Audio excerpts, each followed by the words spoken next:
You cancel plans, stay in, and honestly, it feels like relief. Then someone calls you antisocial, boring, or distant, and suddenly you start wondering if something is wrong with you. But psychology suggests something very different. For some people, staying home is not avoidance. It is regulation, recovery, and sometimes the one place where they can fully exhale. When a friend cancels on you last minute, it is easy to take it personally. But for many people, backing out of social plans is not about rejection. It is about energy.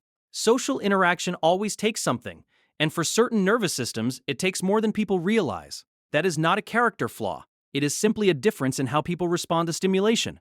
Psychologists have long understood that introverts and extroverts recharge in different ways. Extroverts often feel energized by activity, conversation, noise, and movement. Introverts, on the other hand, tend to recover through stillness. After a long day of social input, being alone does not feel empty to them. It feels restorative. For some people, home is less of a place and more of a charging station their mind actually responds to. This connects to something called optimal arousal theory. In simple terms, every person has a level of stimulation that feels best to them. Some people feel energized by novelty, social activity, and constant input. Others feel more balanced with much less. They do not need as much excitement to feel engaged with life. They are not lazy, detached, or unfriendly. They are simply built for a lower level of stimulation. Home also offers something the outside world rarely does: control. Outside, everything can feel unpredictable.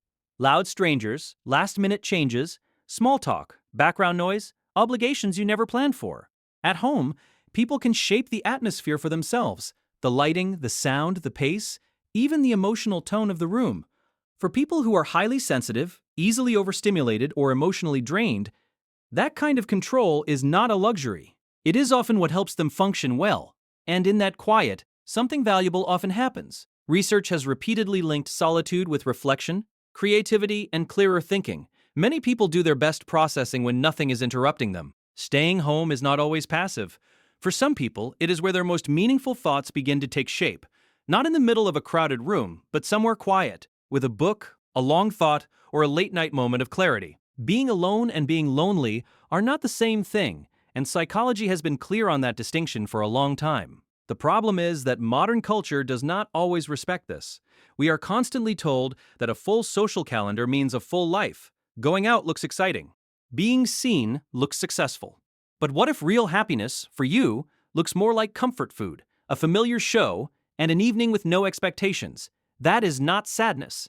That is self-awareness. Choosing peace over performance is not a failure to live fully. For some people, it is the most honest version of happiness. At the same time, it is important to be honest about the other side of this. Sometimes staying home is peaceful. Other times, it can become a form of hiding. Anxiety, depression, burnout, or past emotional pain can make the outside world feel too heavy. The real question is this: does being home make you feel fulfilled, or does leaving feel impossible? One is comfort, the other is a signal that something deeper may need attention. But for people who truly love staying home, they are not missing out on life. They are simply living it differently.